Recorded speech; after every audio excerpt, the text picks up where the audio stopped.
test, and our students also used to go once in 2 weeks to attend the lecture program in that is IGCAR. So in continuation to that, now this particular webinar will help them to understand the real metallurgical concepts. Thanks for the opportunity. Now I hand over the session to Senthil or Sam to introduce about our chief guest. Thank you, sir. Thank you, sir. Thank you. Thank you. Please. It's a pleasure in introducing the today's chief speaker, Mr. Rajaram Natarajan. Rajaram is the head of the Department of Metallurgical Lab and Heat Treatment for Sundaram Fasteners Limited, Autolog Division, Chennai. He has got a vast experience for about 16 years with a strong foundation in metallurgical analysis, foundry, and the heat treatment process, and a passion for driving improvements. He works well with TQM, QMS, Lean, 5S, and Kaizen teams, challenging and motivating them to give their best. So normally Kaizen means a good change. Let us have a good change, hope for a good change in the upcoming days. For his academic credentials, he has got BE Metallurgical Engineering from the GC Salem from the year 2004. He worked at Magna Electrosec Castings from Pollachi. He then shifted to Lakshmi Machine Works, Coimbatore from 2006 to 2014, and presently is working with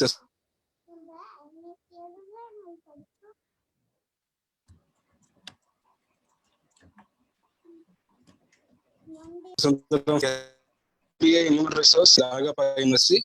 He is the life member in Indian Institute of Metals and several committees. So it's a great pleasure in having you for this webinar, sir. To thank you for your acceptance of invitation. And I request Mr. Praveen to introduce Gunakar Nayak. Praveen is there?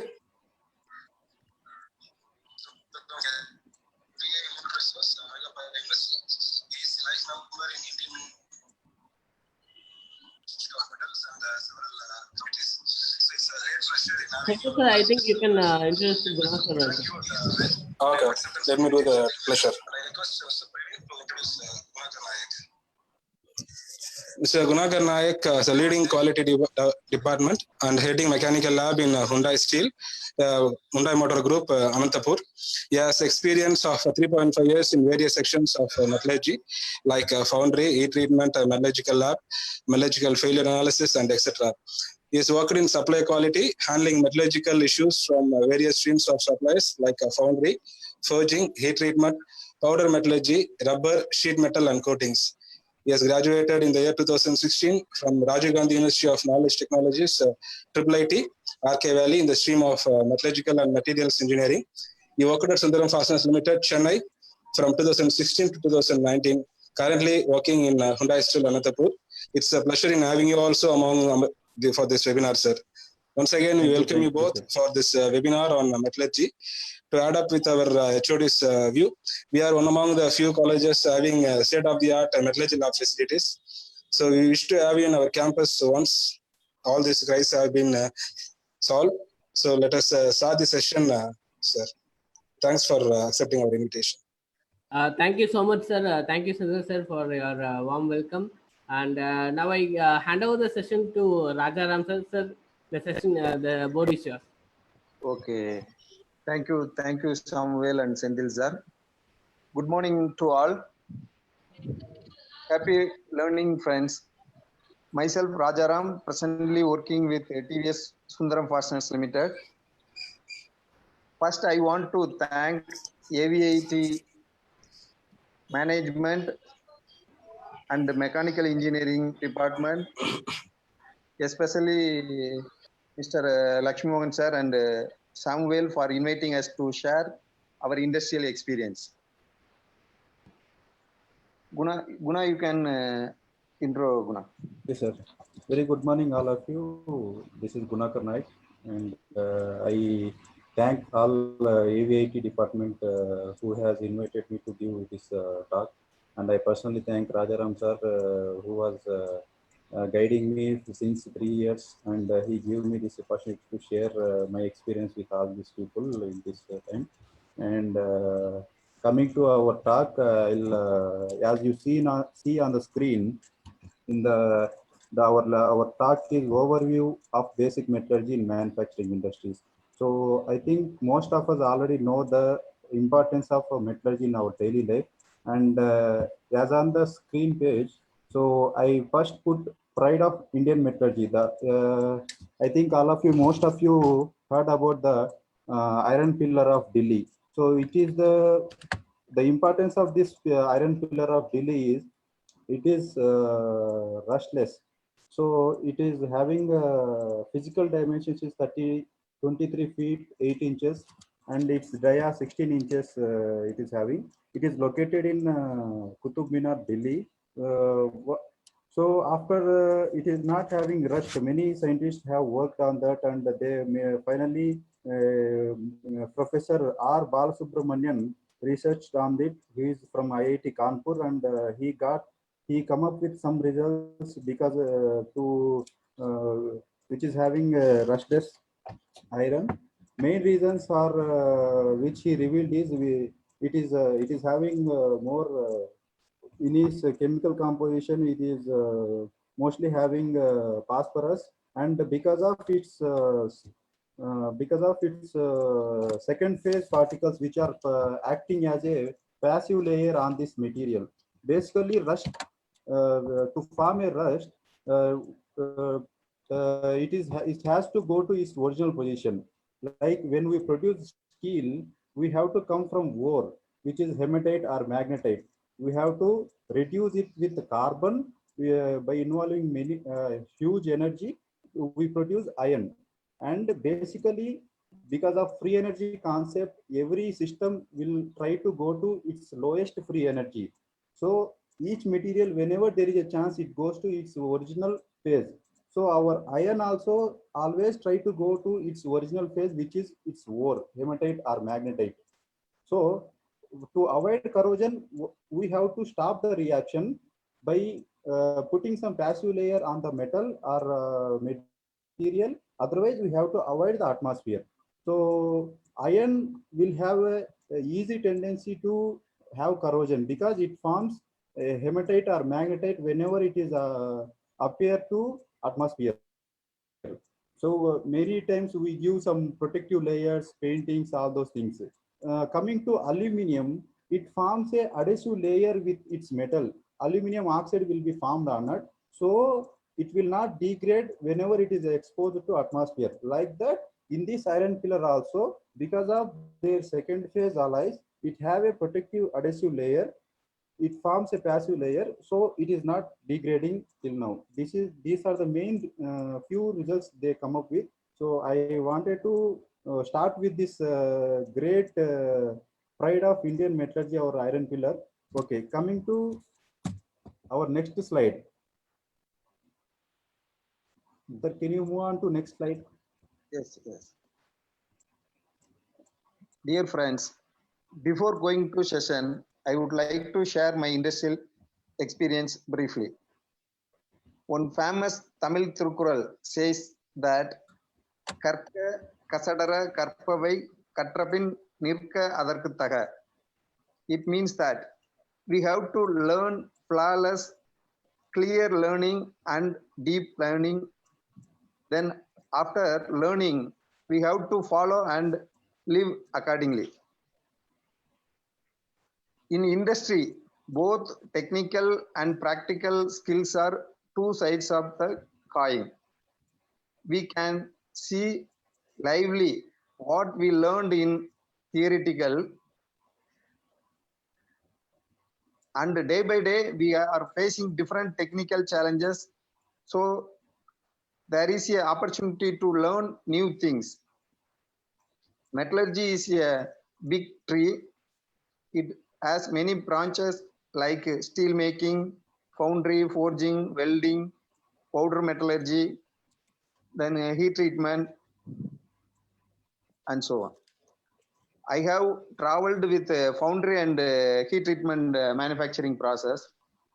Today we are going to discuss about introduction of about metallurgy and material science, then importance of materials in daily life, classification of materials, then various manufacturing process and defect, Finally, destructive and non-destructive testing in quality point of view.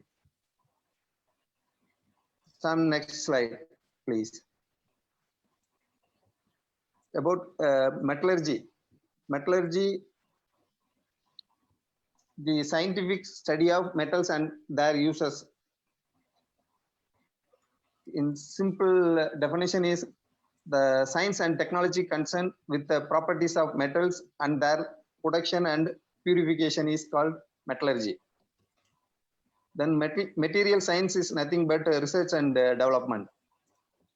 Material science involves investigating the relationship that exists between the structure and properties of materials. Finally, materials engineering is nothing but manufacturing process. Designing or engineering the structure of the material to produce a predetermined set of properties. Sam, next slide. Now we are going to see one small video, importance of the material in daily life.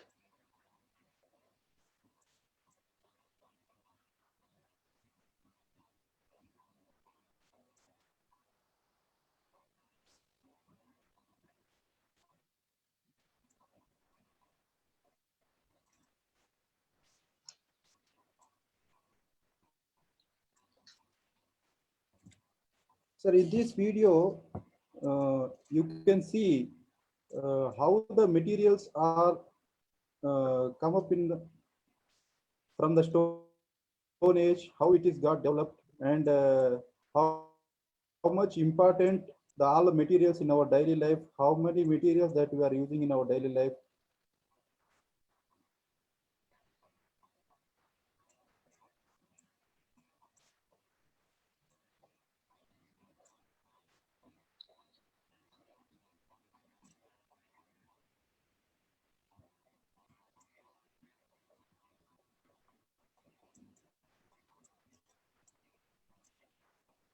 This is We built our lives.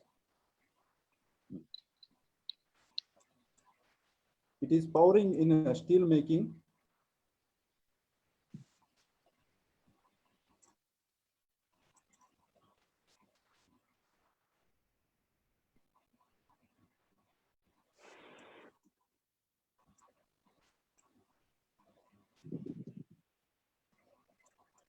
I think video's audio is not coming.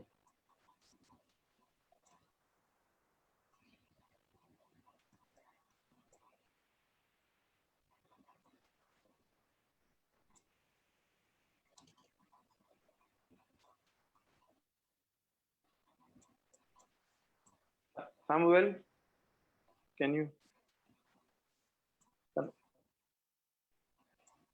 Yes, sir. Please. Okay. Ah, Now yes, audio is coming.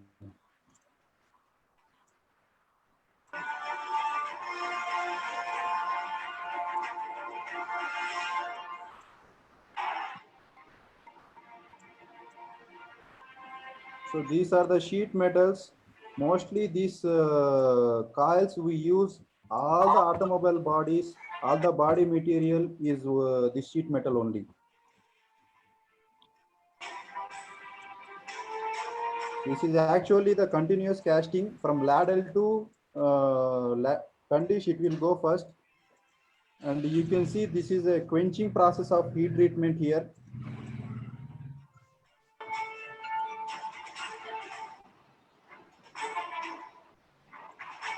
This is actually called a friction stir welding. In welding, there are so many types of weldings are there, but to modify the material's property and to have this one is called a friction stir welding.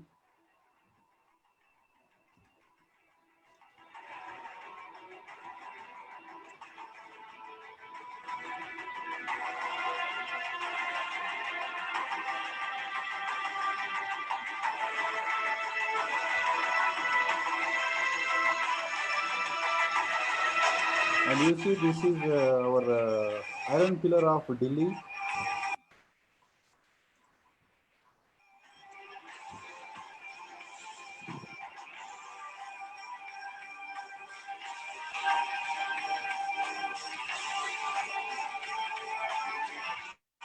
So wherever you see in the construction and everywhere, our materials will be there.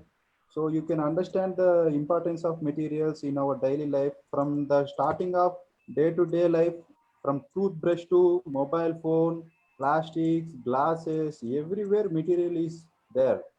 So we can understand the importance of materials in our daily life through this video.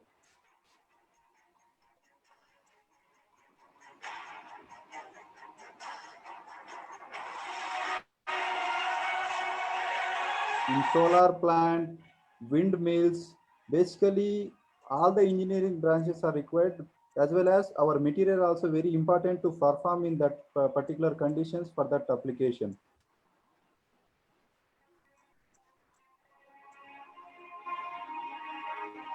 In camera, laptop, everywhere material is there.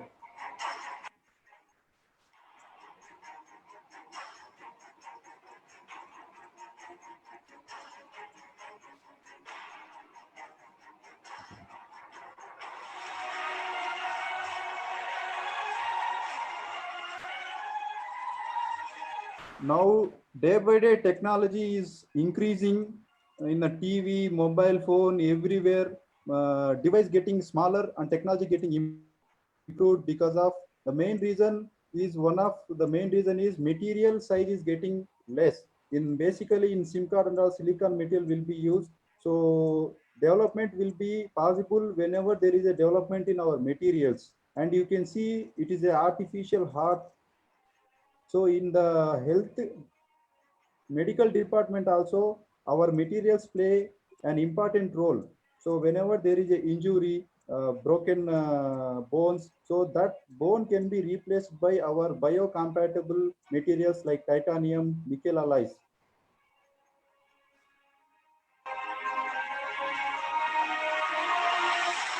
So you can see in this human structure, wherever possible, wherever the required, these bones can be replaced by our biocompatible materials.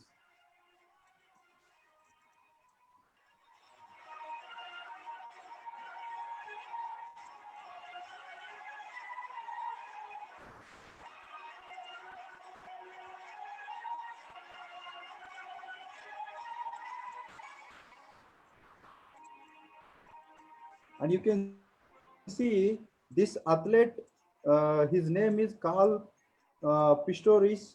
He is actually at the 11-month old. He lost his two legs, but because of the advancement in metallurgy, he achieved his dream, artificial legs. And this comes microstructural studies,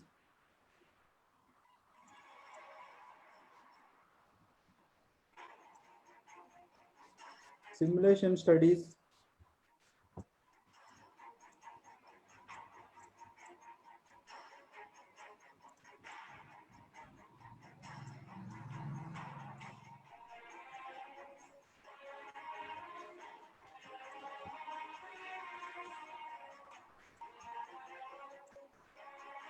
and you see in aeroplane industry or in our defense industry, all our materials should be advanced if we have to be developed with other countries. In these rockets, if you see rocket launching, actually 25% of our body parts are manufactured in our India itself.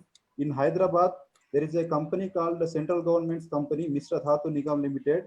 They produce super alloys over there, and they supply to our ISRO for rocket body parts. Actually, super alloys are the materials which have higher properties, great strength at high temperatures. And you see here, ages are defined based on the materials we have produced, like Stone Age,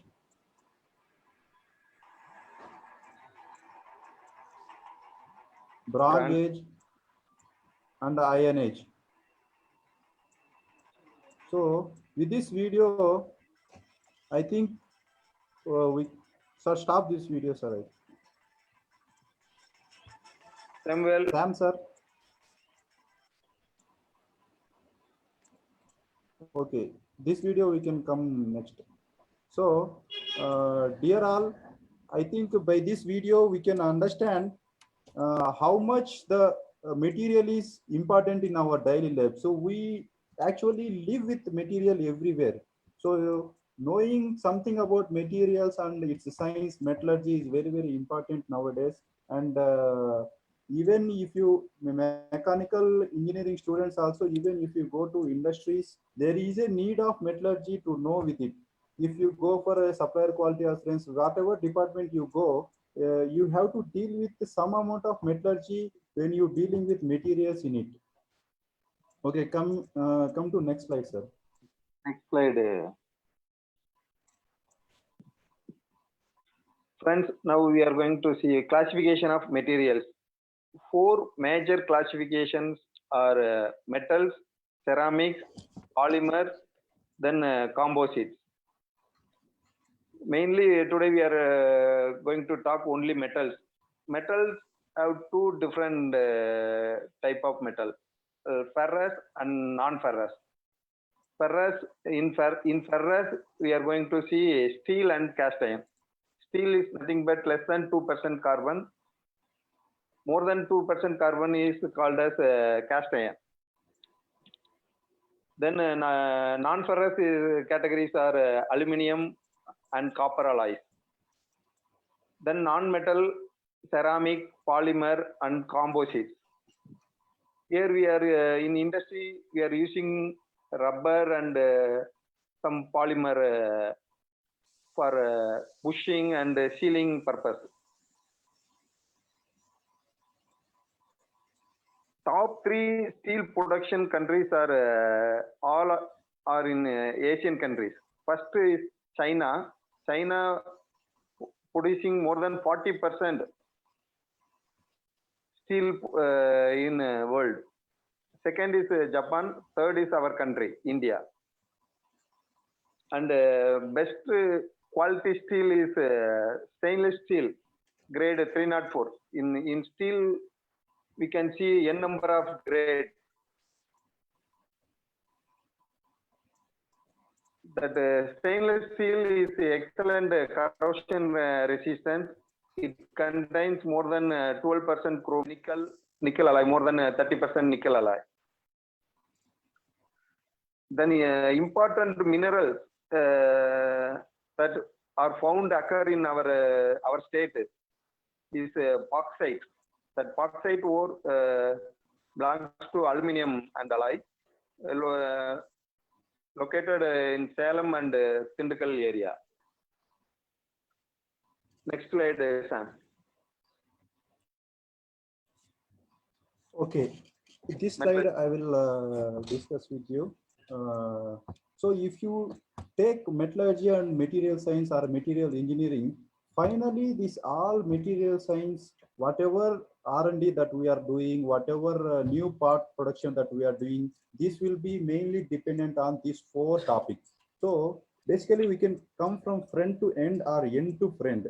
So I will go from end to friend now. So for example, I need some application, I need a material for some application. So then I will define some properties for that application. For example, I need some, for example, you see on the screen, you are seeing car.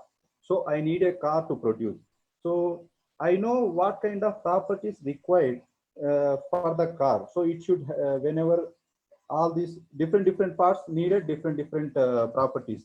Based on that property, I need to go for microstructure. So microstructure will be responsible for the property. So to produce that kind of microstructure, I need to choose what kind of processing I have to go. For example, if you take a casting, if you are producing a body part like HE iron you want, some for some bracket HE iron. So what kind of processing I have to choose? So what kind of elements I have to add during the melting? And after that, how much time I have to give for solidification so that my microstructure will come as required. And based on that microstructure, property will define. So based on that property, our performance will be defined. So this all the material science and whatever engineering will be depend on this metallurgical cycle. One is processing, structure, property, and performance. So whenever you are doing any design or working in any metallurgical industry or mechanical industry, you please keep in mind that these four elements are very, very important when you are working. So these all four important elements are correlated. Where you need to have for certain application that requires some property, and property is dependent on structure. Structure is dependent on processing and elements that you are going. So these are very, very important elements that we have to understand about. Okay, sir. Next slide. Yeah. Friends, next we are going to see various manufacturing process in metallurgy industry. First is casting, that foundry, cast iron foundry or steel foundry. Then steel making. We have a lot of steel mills producing n number of steel grades and alloys. Then forging industry. Fourth one is powder metallurgy, sintering process. Then sheet metal operation. Finally, heat treatment is under strengthening process. Next slide, Sam. Casting. Casting in foundry, we have four major departments. First one is design or pattern making. Second one is mold and core making. Third one is melting and pouring process. Finally, shot blasting and fettling. Here, casting is a manufacturing process in which a liquid material more than 1400 degrees centigrade. Molten metal temperature is 1400 degrees centigrade. That molten metal poured into mold, which contains a hollow cavity of the desired shape, customer intended, that one is, and then allowed to solidify. Solidified part is known as casting, whether steel or cast iron, which is ejected to or broken out of the mold, that is fettling, under fettling and shot blasting to complete the foundry process. Here you can see in scope is top mold, track is bottom mold. Now in foundry we can use green sand, furon or some chemical sand, then shell molding sand, and we can in center we are using a core.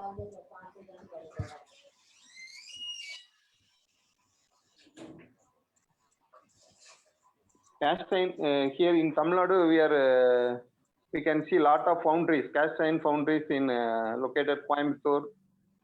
Steel around Chennai, steel foundry we can see in Chennai also. Next slide, sir. Casting defect.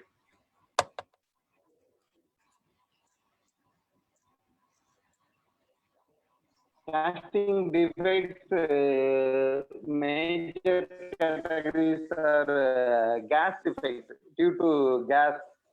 Second one is single inclusion, cabbing, like this. Pouring metal defects like cold shed, hot air. Finally, metallurgical defects. Some graphite flotation, exploded graphite, or compacted graphite, that is called vermicular iron. Sir, here, 1 minute, sir. Here, actually, all of you, if you can see the microstructure here, fifth image. So somebody can guess what is the defect in it. Actually, when I was in Sundaram Fasteners in supplier quality, we are getting a rocker lever from some foundry in Satara in Pune city. So actually it goes to Cummins high engine horsepower engine, where it goes to a marine application. Actually it is the project is Hedgehog. it is have a huge cost and it is having a huge brand name. At that time, we are getting this kind of microstructure defect. Actually, uh, if you see, this is actually a spheroidal graphite. The desired output should be a spheroidal graphite. See, if you see the microstructure, after some time, it is having a spheroidal graphite. This is good structure actually. But at the surface, it is having a gray flake graphite. Actually, this flake graphite is not desired in this spheroidal graphite, what we call nodular graphite. But in the surface itself, it is coming at some locations.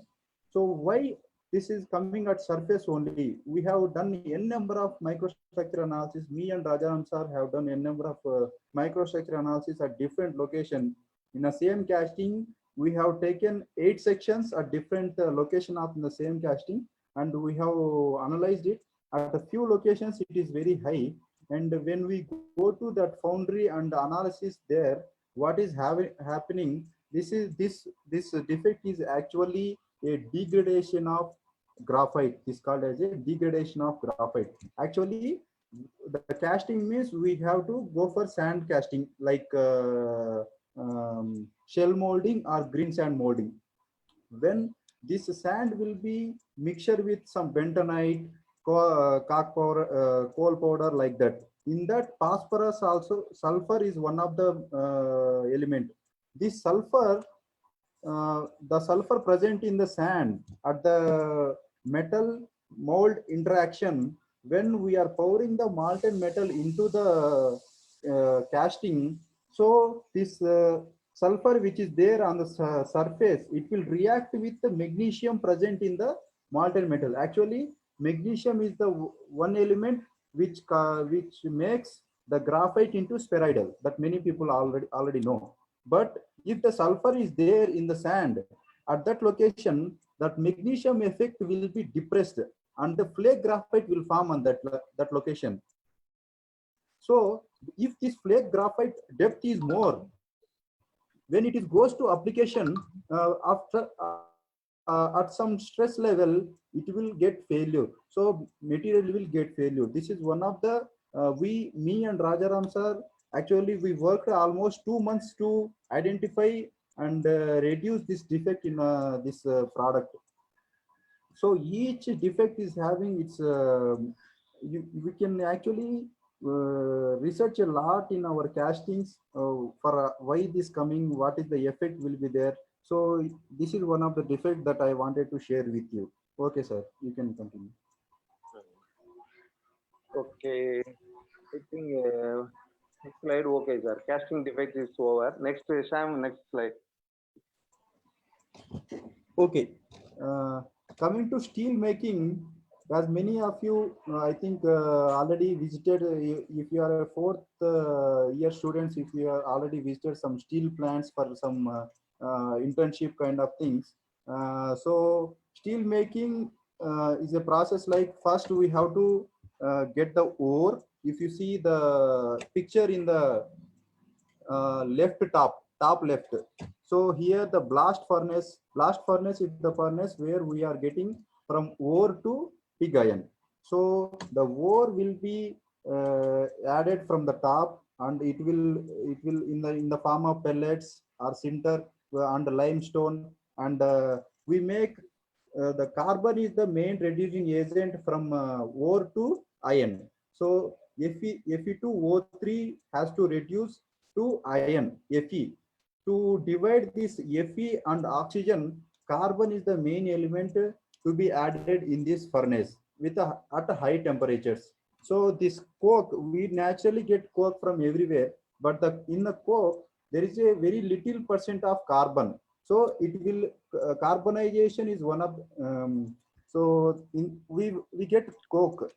So we add ore, coke, limestone, all this from the top of the blast furnace, and by coming into the end of the blast furnace, all the reaction will get over, and ore will be reduced to iron, and we get it.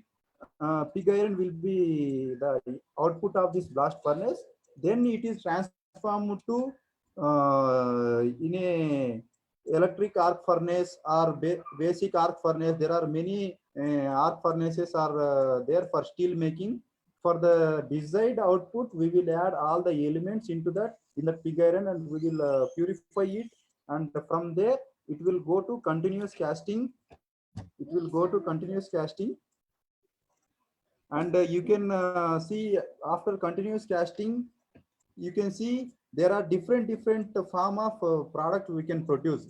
Slab, billets, blooms. From slabs again it will go to sheet metal and plates, and it will finally go as a sheet coil, and mostly the sheet coils will go to automobile sector where I am currently working now in Hyundai Steel.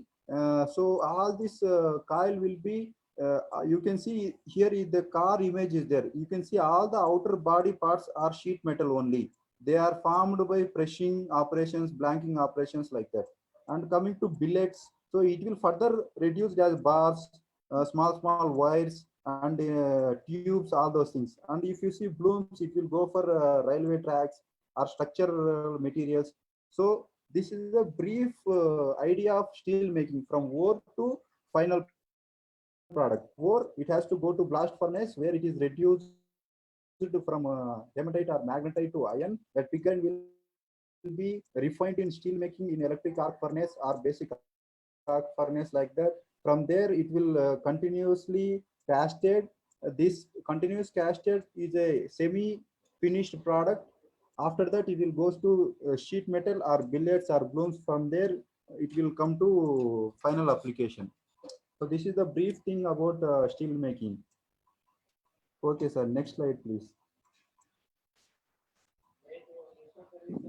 Okay, coming to forging. Forging is one of the manufacturing process involving the shaping of metal using localized compressive forces. So generally, you can see the image heating the material to more than its recrystallization temperature. Actually, this forging also depend, many types are there, like cold forging, warm forging, hot forging. So hot forging means heating the material above to recrystallization temperature. Actually, recrystallization temperature means where the crystals can rearrange above that temperature are called is called as a recrystallization temperature. So if you have a higher strength material like high carbon material, we generally go for hot forging, because when you are applying the more stress on high carbon material, there are chances of cracking, breaking of that material. So we go for hot forging. In some cases, we go for cold forging where soft materials are there. So this is the brief brief process of forging. Coming to defects in forging. The next slide, please. So basic defects in the forging we can see like flash. So whenever we forge, there is a in the die some at the both ends of that die, the flash will coming out. That causes sometimes crack also will come. And cold shut. Actually, the cold shut means like it requires some desired temperature to forge the material, but due to some atmospheric losses, the heat will be getting out of that material. At that time, if you forge on it, so because of less temperature at some places, it will shut. That we call as a cold shut. And the internal cracking. This is also because of uneven temperature of the material. And die shift, unfilled section, residual stresses in forging. Actually, so forging, when we are going for forging, all the parameters should be set, like what temperature we have to heat the material, at what stress we have to forge it. If these are going out of the specification, then we are applying more stress on the product. The stresses will be residual in the material, and it actually in the residual stresses we cannot just know visually or some destructive testing. So when it is going for real application, when there is a stress applied on it, and the dislocations will eventually move, and product failure will occur. And if you see there is a here image on top right, grain flow is one of the important parameter of forging.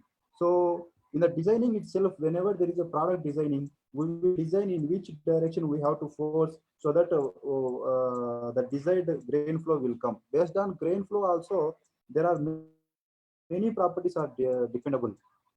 So briefly, we can discuss. If you go for grain flow itself, it is a huge topic to discuss today. So we'll go to next slide now.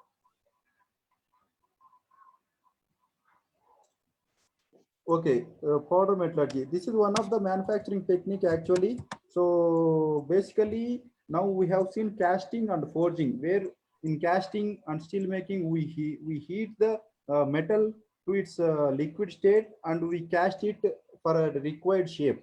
Now, this powder metallurgy is a little bit different from casting and forging materials. Like all powder, whatever elements that are required to that, we will mix here. Like you can see, base powder and reinforcement. So I need a steel powder, iron powder, and copper, some other things, whatever that powder I will get. After that, I will mix it thoroughly, and then in a desired shape, like we can call it die or something, whatever we can call pattern or die. In that shape, we will add that powder and we will compress it. So the desired part will be formed. This part is called as a green part because there will be no metallurgical bonds formed in the or metallical bond formed in the part. Only mechanical bonds will be there. Like because of high compaction, only mechanical bonds will be there. There will be no metallic bonds. So when if you take in hand and if you bend it, it will easily breakable, that green parts. After that, to for having a metallic bonds, we go for a sintering. So these green parts will be heated up to some desired temperature where the it will form metallic bond. It will melt and it will form metallic bond inside it. After that, it cooling and getting after some secondary operations we can do, like tumbling and some grinding operations we can do. Basically, in powder metallurgy products also we have very much applications, and it is having PM processes can avoid greatly reduce the need to use of metal removal process like machining process. Many things we can reduce, thereby drastically reducing yield losses and manufacture and often resulting in lower costs. So powder metallurgy products now in if you see every engine, there is a rocker lever assembly, and each rocker lever assembly is supported with a support rocker lever. So if you know the rocker lever assembly, you will see the rocker support rocker lever. The support rocker lever is made by powder metallurgy technology only.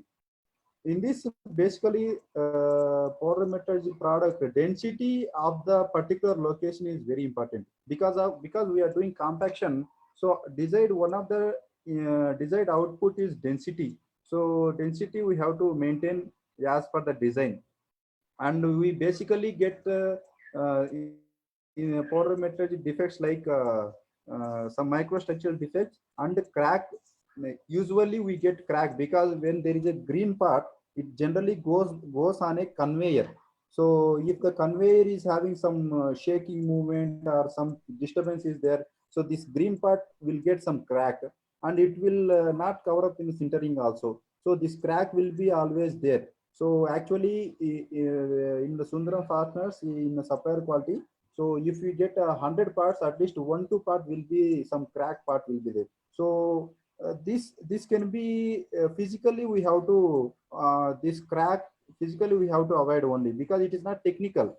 When it is moving on a conveyor, if there is a disturbance on conveyor, it part will touch to other part or somebody touch the part, some crack will be generated. So this kind of remedies we have to take to avoid this kind of cracks in powder metallurgy products actually.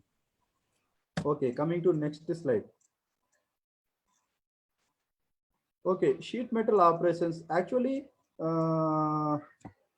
many in a sheet metal operations having a many applications, many are produced. If you see the automobile, the car, all the body is sheet metal only. It is formed by some operations like bending, shearing. Actually, now as I'm working in Hyundai Steel mainly deals with shearing, slitting, and blanking, and it supplies to Kia Motor Company, which is recently launched in our India. So all the body parts are manufactured by sheet metal only.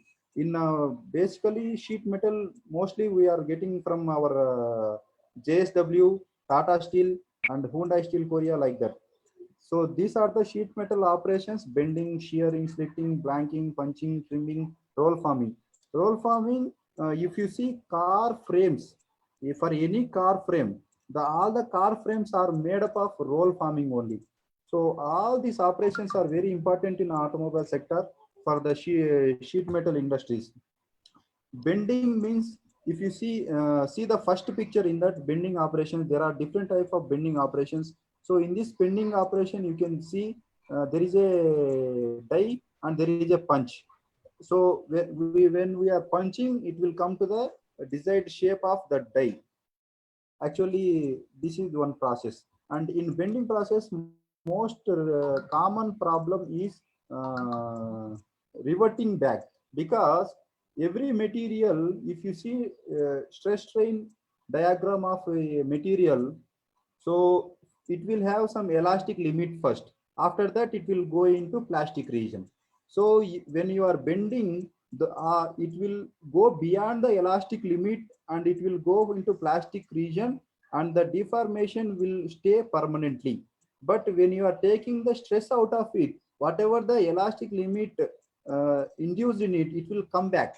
So whenever you any material, sheet metal, you take and bend it, some amount of metal will come back to its original position. So that is because of the elastic limit in it. Coming to shearing, is used as a cutting process. So you see the second image in this. So when we apply some punch on it, it will cut the material, because it is one of the easy process and very less manpower used in it. Coming to slitting slitting process also one of the cutting process, where the downside and top side there will be knives will be set in the machine, and in between that sheet will be rolled in it. So at that location, wherever the knife is there, that location sheet metal will get divided into two parts. Basically, all the sheet metal will be having almost some 500-600 mm width. So, but some few small parts are required in a car. So at that time, we have to go for slitting. We have to divide the 600 mm width sheet into 300 mm or 120 80 centimeter, like that. We have to divide. And blanking, you can see in the image. So a die will be there, and whenever die punches on the lower die, the desired output blank will come, and this is punching, roll forming. So roll forming is best example is our car frames. If you observe car frame, there is a forming structure will be there, that is made up of roll forming only. Okay, next slide please, sir. Guna, finally we can see that video. Now Sam, you can move to slide number 16, heat treatment. Yeah, friends, why need heat treatment? To improve hardenability and strengthening the material. Here, heat treatment involves using of heating. Nowadays, that furnace, we are using oven, some furnace, advanced thing, like vacuum pressurizing, heat furnace, so many advanced chamber is available in industry. Then chilling is nothing but freezer or some sub-zero treatment. It's used normally to extreme temperature to achieve the desired result, like hardness, tensile, and fatigue strength, everything, such as hardening or softening of a material. We are broadly classified as through hardening and case hardening. Through hardening is nothing but we are involved medium and high carbon steel. Process of using a rapid quench to increase hardness throughout a steel alloy for the purpose of increasing its strength. Through hardening. Case hardening is nothing but only surface up to 1 mm or 2 mm as per customer intent. It's a basic process. Heat treatment is a basic strengthening process. Involves soaking time and temperature.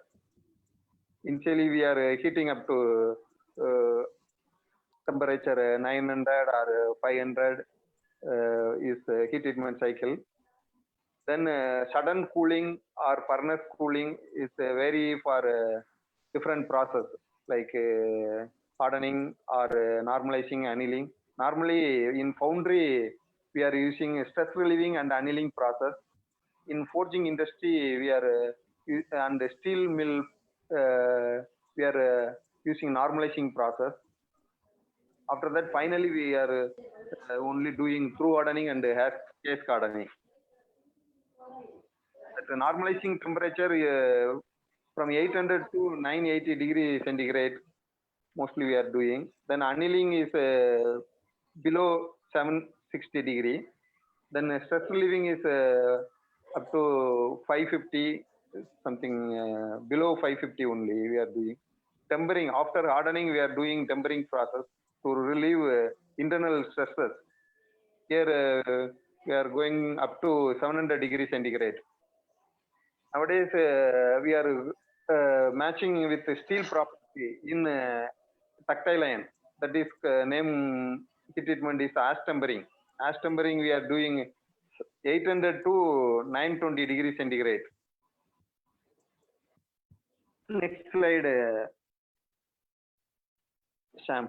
Heat treatment process that categories are through hardening, quenching, normalizing, annealing, tempering, ash tempering. In case hardening, we are doing carburizing, nitrading, then induction hardening. Specific location we can do in induction hardening. This is the special process in induction hardening. Then next slide. Now we are going to see testing. Finally, quality control. Quality control or process control engineer like policeman in industry. So it's a final process control engineer witnessing all process, all manufacturing process and certify to customer. Here testing we are going to broadly classified as test active and non-test active testing. Test active category, microstructure, chemical analysis, then harness, tensile, fatigue, impact, other mechanical testing. Then non-test active testing is first primary inspection is visual inspection. It's the main role in all industry. Visual inspection is main. Then liquid penetrant testing, MPI is our surface and subsurface inspection. Then eddy current, ultrasonic. Last one is advanced bar gauge analysis. More than 10 type of non-test active testing is there. Leak testing. In industry, we are doing leak test also. Next slide, Shamwell. Microstructure studies. Here we can see in optical microscope up to 500x magnification we are using in microscope. Advanced microscope, scanning electron microscope, transmission electron microscope we are using in R&D purpose, research and development. Here we can 3D image we can see in SEM and SEM scope. Microscope normally throughout industry to evaluate products and materials. Metals have a preferred microstructure. by a specified process or heat treatment to achieve desired material. In normally we are seeing only ferrite perlite in basic microstructure.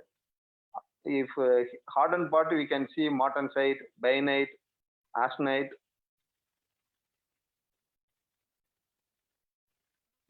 Then next slide, Sam.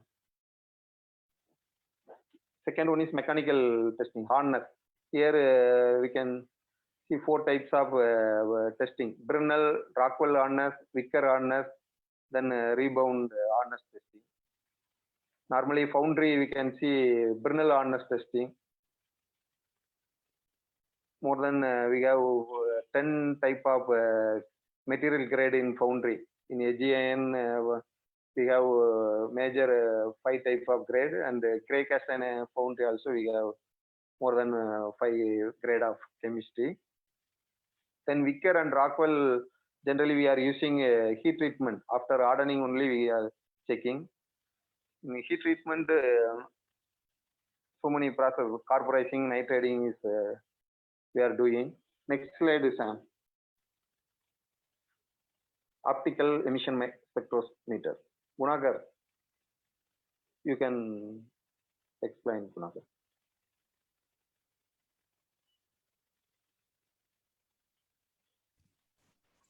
Okay, now it is unmuted.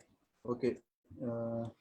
Optical emission spectrometry. Actually, in before spectrometer times, if you want to analyze the chemistry of the molten metal that we are going to produce, we have to depend on wet analysis methods.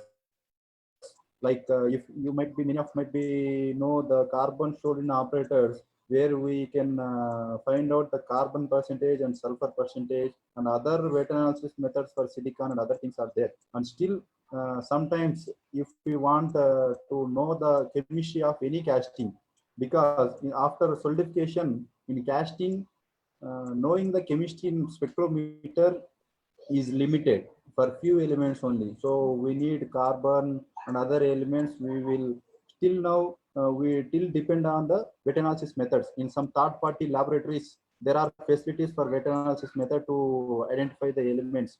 So for some castings, like some casting is failure at customer end or at our end from supplier, we need to analyze the chemistry of it. But we cannot choose the spectrometer because it will not give the accurate results carbon, because it carbon will be in the form of graphite in casting. So it is the reading of the carbon value is difficult in spectrometer. So we have to depend on wet analysis method. But at the time of manufacturing or melting, we will take the chills from the casting, where the carbon will be in a cementite form like Fe3C.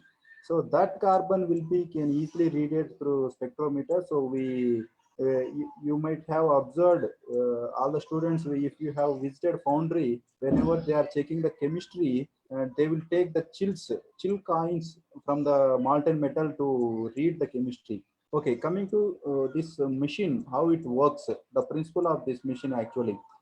If you see the image, if you see the spectrometer and laptop image, below that there is a electron impact, it is written as. So every material is having atoms, electrons, protons, neutrons. So in that concept, so from the nuclei, all the electrons will be rotate around that. Whenever we are giving the energy to that electron, so which are having the outermost electrons, that will get excited and it will go to higher level.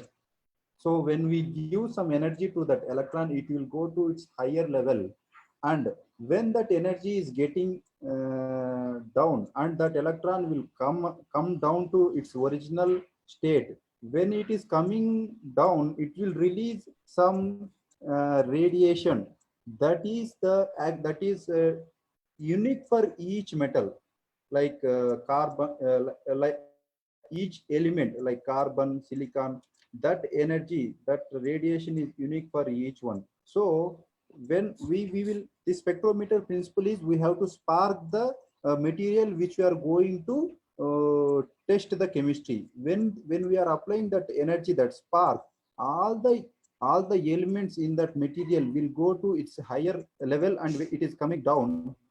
And if you see, there is a different colors are diffracted. If you see sample here and discharge, and all this radiation which is came down after sparking, it will diffracted to a concave grating, and this radiation, based on its wavelength frequency, it will divided into different routes, and then it will here, these are the detectors, this side slit assembly, you can see photo multiply tube, these are the detectors here. So based on that frequency wavelength, it will divide and it will quantitatively measure how much percentage it is present in that particular metal.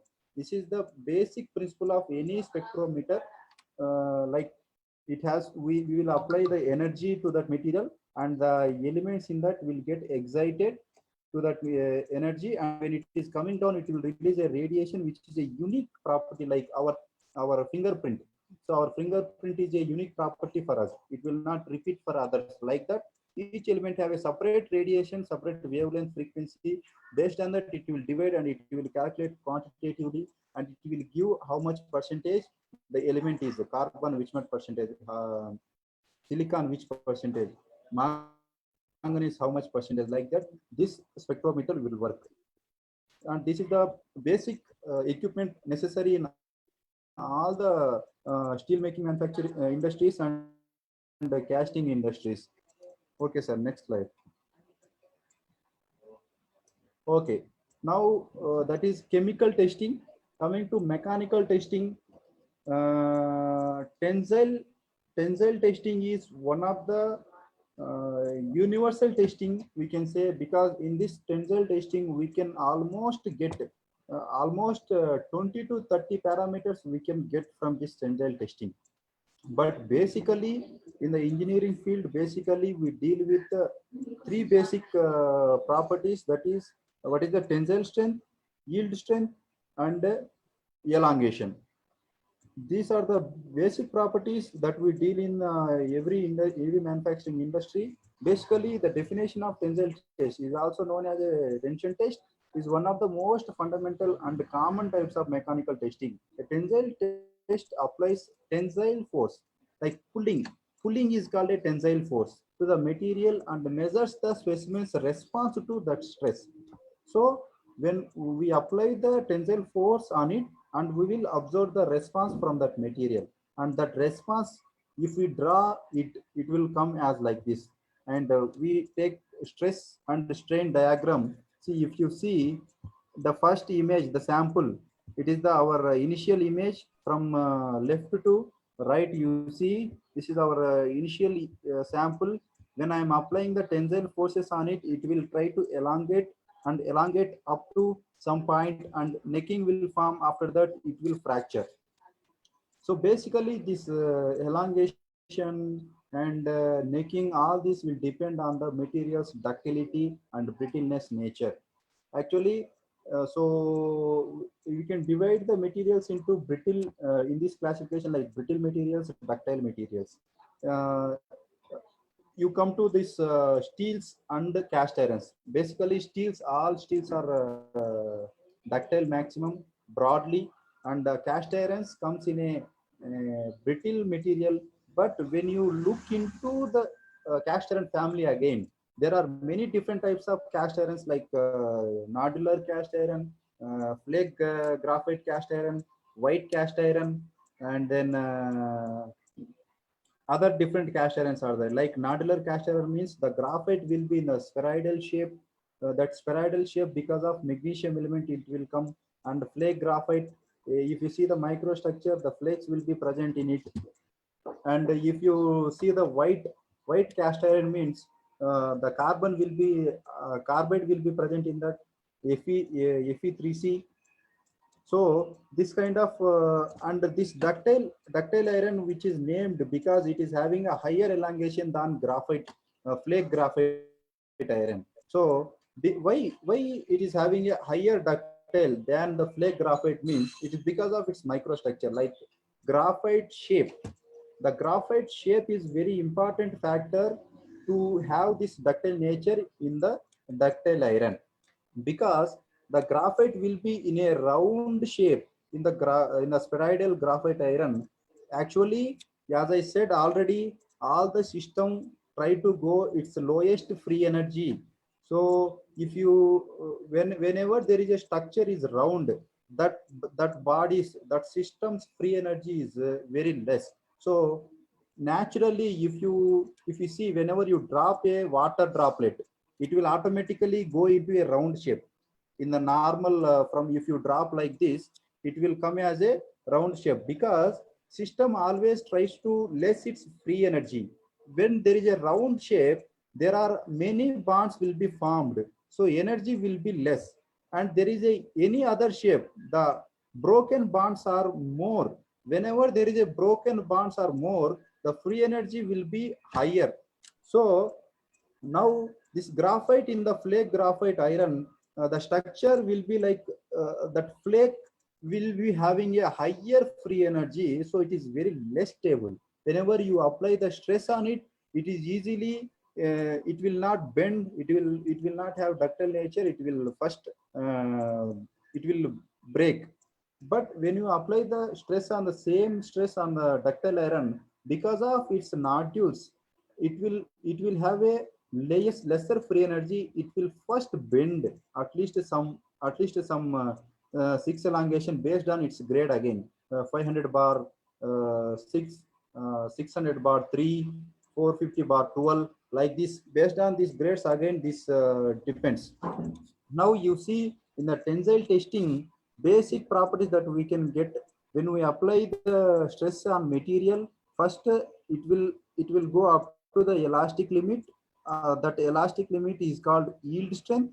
From yield strength to actual plastic deformation, that means after starting the plastic deformation, the material will not come to its original position. After plastic deformation, at one point we call it as a ultimate tensile strength, where the material can bear the maximum stress that we can apply. After that, internally some porous will start, that is called necking. After necking, material will immediately fracture. Right side, you see this is the analog UTM machine, universal testing machine, and this is advanced digital testing machine. So coming to this again, coming to these properties, so elastic limit, and then ultimate tensile strength, and fracture. So these are the basic in our engineering field that we calculate. Each material you take, each product that you take, basic mechanical properties that you test is hardness and tensile strength of these materials. So, but if we want to discuss tensile stress itself, it will many things we have to discuss, as it is a overview only. So basically, tensile testing means applying the tensile load on a material and observing its behavior. Basic properties that we get from the tensile stress strain curve are yield strength, ultimate tensile strength, fracture strength, and how much elongation. Like yield strength we can calculate like 0.2 offset sometimes. Because why 0.2 offset means, actually the plastic yield strength means the point where the first atom moves, that is the actual plastic deformation starting point. But it is very difficult to point out where the actual first atom is moving, first dislocation is moving. That is very difficult. That is why our all the we have decided, sir, before slide. Okay, so they decided to have this yield strength. Okay, I think the time is going up. Okay, next slide, sir. Okay, coming to fatigue test. Fatigue test, actually it is a specialized form of mechanical testing that is performed by applying cyclic loading upon a coupon or structure. These tests are used either to generate fatigue life or crack growth data, identify critical locations, and demonstrate the safety of the structure that may be susceptible to fatigue life. No, sir, that fatigue test itself.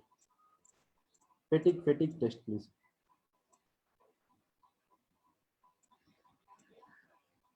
Somewhere. Okay. Okay, I think we are running out of time. Coming to impact test, actually the impact test is to check the how much. Sir, sorry, Samuel, do you want me to put the slide video? number 24. 24 slide number.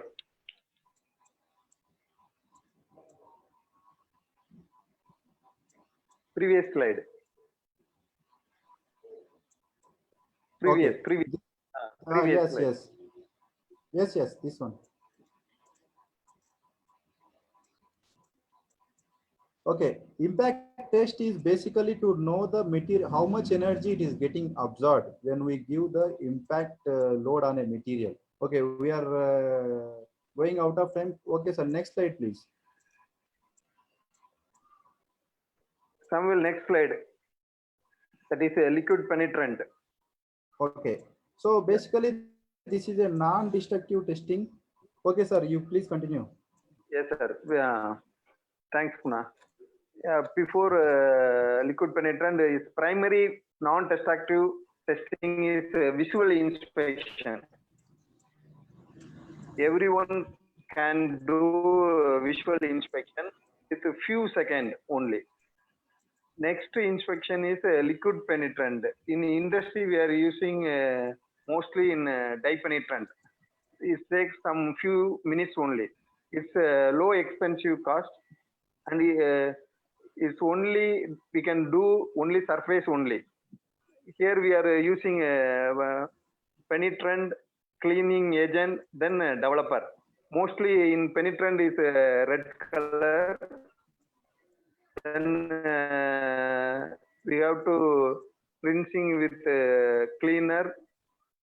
Then apply to developer. Developer is white color, giving some dwell time like 5 to 7 minutes. After that, we have to inspect the part. Second, next slide, Samuel. Second, next slide, magnetic particle inspection. Here we can do only ferrous material only we can do this inspection. Here we can detect the surface and subsurface of discontinuities in ferromagnetic material such as iron, nickel, cobalt, and some other alloys. Here we are using a fluorescent liquid, then fluorescent lamp, then we apply the AC current. After that, we induce a magnetic energy, and we finally have to inspect the part. Next slide, Samuel. Punakar, you carry on.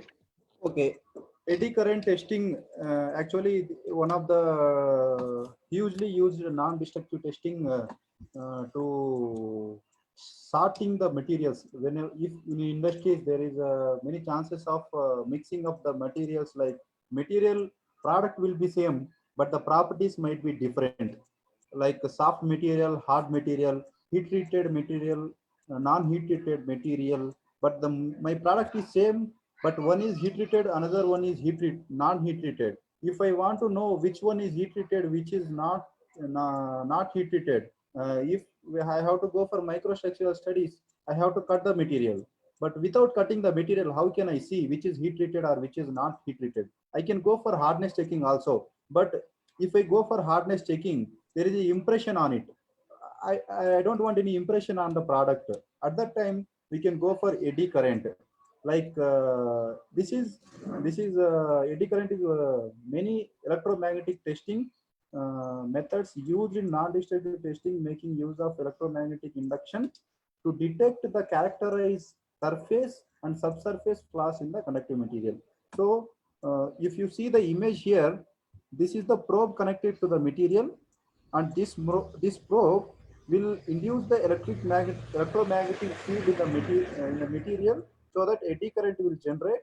And if there is a change in the property of the material, the response loop, you see the window, window of this image, this Olympus machine, there are the different loops, white color loops. So these white color loops are different.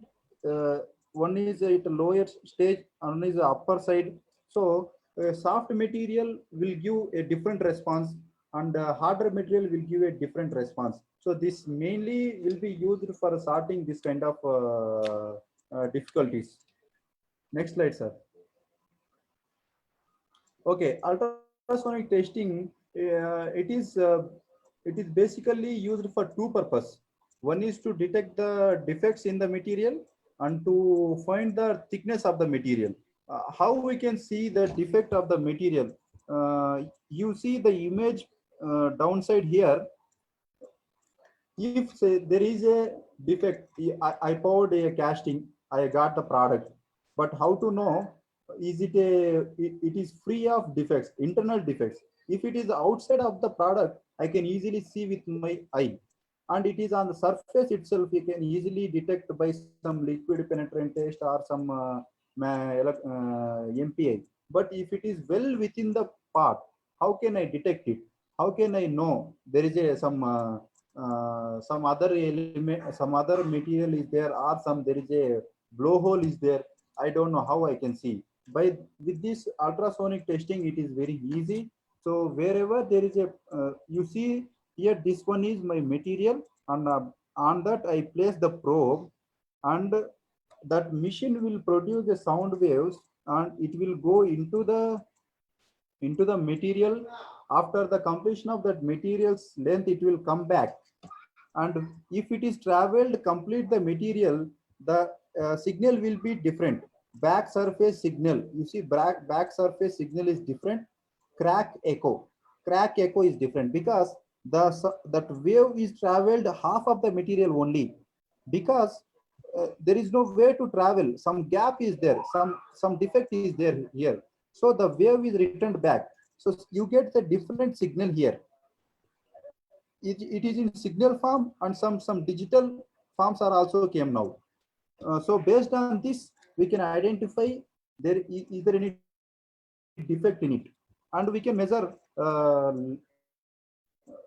thickness of the material also. Like I pass the wave in the material, it goes to end of the material and come back. It will give some value, for example 7 mm. And if I put some other area where it is having a less thickness, because it travels only in the material. If there is a gap, it will not travel, so it will come back. So I can easily know there is a 6.5 mm. So for these two, we are using this mainly, and we can identify this ultrasonic mission can be used for differentiating nodular iron and flake graphite iron also, because in nodular iron the microstructure will be nodules. The intensity, I mean the velocity of the sound wave is different in that structure, and velocity of sound is different in flake graphite structure. So that based on that velocity difference, we can identify. We have to know how much velocity will come in nodular graphite. Generally, it is 5.2 5.2 it will come, I think. So based on that velocity differences, we can different nodular iron and flake graphite iron. So this is the main importance of ultrasonic testing. Okay, sir. Next slide.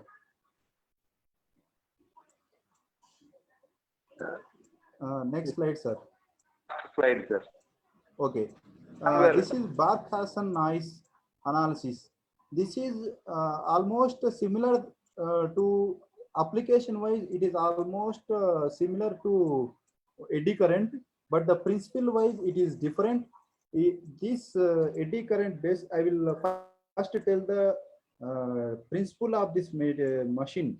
Actually, every ferromagnetic material will having domains, magnetic domains. I think you might have studied about the magnetic domains. When you apply some electromagnetic field on that magnetic domains will vibrate with some unique wavelength and frequency. So soft material will be having a different frequency of that noise, and hard material will having a different frequency of that noise. So this probe, the person holding the probe, when he puts on a soft material, you see the number displayed here in the image, 290. It is called as actually BN number. There is no unit for it. Barkhausen noise number we call it as. And if you put on hard material, it will not even go. It will not even cross the 100. For hard materials, noise value will be lesser. For soft materials, noise value will be higher. So to sorting the materials, we can use, basically in the engineering field, mostly it is used to identify the burning marks. If you see, there are many bearings we are supplying in automobiles industry, where the grinding process is involved on shafts. So wherever grinding process is involved, there is a chance of getting grinding burn. But how can we identify the grinding burn? Actually, there is a process to identify the grinding burn. That is, one is etching in a chemical solution. But that etching in a chemical solution, I have to lose my product. So without losing my product, how can I know? This Barkhausen noise analysis is very sensitive. It will easily differentiate the burning mark of the material. If you place the probe on burning mark, the value will be different. And if you place the probe on other than burning mark, value will be different. So you have to scan it thoroughly. Wherever there is a chance of getting grinding burn, you have to firstly design and analyze where the chances of getting grinding burn is more, and that location you have to thoroughly scan with this probe, so you can easily identify if there is any grinding burn. So this is having a great application in all the tier 2, tier 3 industries, where it is applying to engine assembly companies like Cummins, Tata, like that. Okay, next slide, sir. Next, fine. Yeah, I think we are end of the session today. So any We questions go- from anybody? Okay, let me summarize all the things what we have discussed today. So we have introduced ourselves, and then we have seen the importance of materials in our daily life through a video. And after that, we have discussed about different manufacturing processes, and the defects which is comes in that, and the different testings like microstructural testings, chemical testings, and mechanical testings, non-destructive testings also we have seen in this talk today. Okay, Rajaram sir, if you want to tell something, please. Yeah. Thank you, friends, listening today. We hope we are sharing some related to mechanical engineering, both metallurgy also. Any question, Samuel? Any important question? Dear Rajaram and Naik, thanks for the presentation. This is Lakshmi Mohan, Thank you, sir. Center of Industrial Relation. Thanks, nice presentation, Rajaram, Mr. Naik. Thanks for your time and patience. Explained about so many things. This is a great opportunity to us. I would like to invite you both to our campus after this lockdown period. Sure, definitely. Definitely, sir. Definitely. Thank you. Thank you, Prabhu sir. Thank you, mechanical department, staff members, and students community. Thank you. Thank you very much. Thanks a lot, sir. Thanks to both the resource person. They handled the session effectively with a lot of information and live examples. The presentation was so nice. Lot of requests from the participants to share the presentation. So if possible, try to share the presentations to the that is the participants. Sure, As Lakshmi Mohan sir said, we'll have a discussion. We'll have you in the college itself one day for that is one-day workshop or any other things. So which will help our students to more interactions and learn the concepts. Thank you, sir. It's up to the Senthil to give the vote of thanks.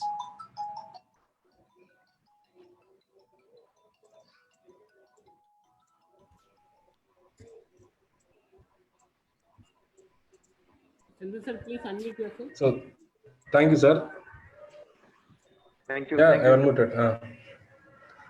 Thank you. It was a wonderful presentation, more informative.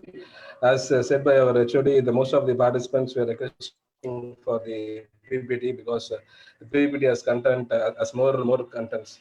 So it's so nice to have this kind of a presentation in our webinar series. So as a part of our formal vote of thanks, we would like to thank both the presenters, Mr. Rajaram Natarajan and Gunakar Nayak, for sharing their valuable time and expertise in the field of metallurgy and also the material testing. Most testings, advancements in the testings were dealt in this presentation.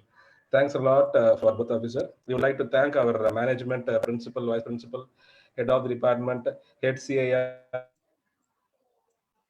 Lakshmi Mohan sir, and our fellow alumni, Mr. Rajesharam Samuel, who is also currently working with us for this webinar series. My co-coordinator, Praveen sir, for doing all this kind of support in conducting this kind of webinars. And thanks to all the participants who have logged in for doing their lockout period. Thanks for one and all participating in this webinar series. Their feedback link has been posted in the chat box. Kindly requesting all the participants to submit the feedback so that they can avail the e-certificate. Tomorrow, there is one more session in this webinar series. That is by Mr. Ilamaran, a senior most industrial person from the foundry. So I request all the participants, those who are participating today also to participate tomorrow. It is at 3 p.m. Tomorrow the seminar is at 3 p.m. by Mr. Ilamaran on entrepreneurship development. So thank you, Sam. Thanks for the opportunity. Thank you, sir. Thank you. Thank you so Thank much, you all. sir. And I personally thank Nayak sir and Rajaram sir for accepting our invitation and sharing your thoughts and your experience to our students. Thank you so much, sir, once again. And students, if you have any doubts, you can just post. I think we haven't gone to the Q&A session. If you participants, if you have any doubts, we'll have some Q&As, or else we can wind up the session. And participants, for your kind information, this whole session is available in our Facebook page, AVET Facebook page, which is live now. You can even go there and you can watch the live also whenever you want, and the recording will be there. And I think there is no questions. We'll wind up the session. Sir, shall we, sir? Prabhu sir.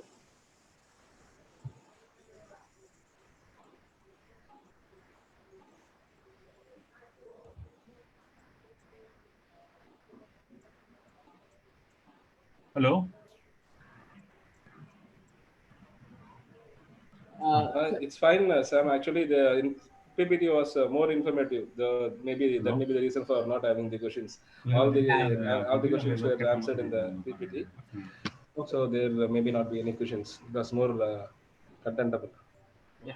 Thank you. So thank you. And okay. Okay. Thank you, sir. Thank you so much, sir. We'll end the session right now. Thank you so much. Thank you for joining us, sir. Thank you all for the participants.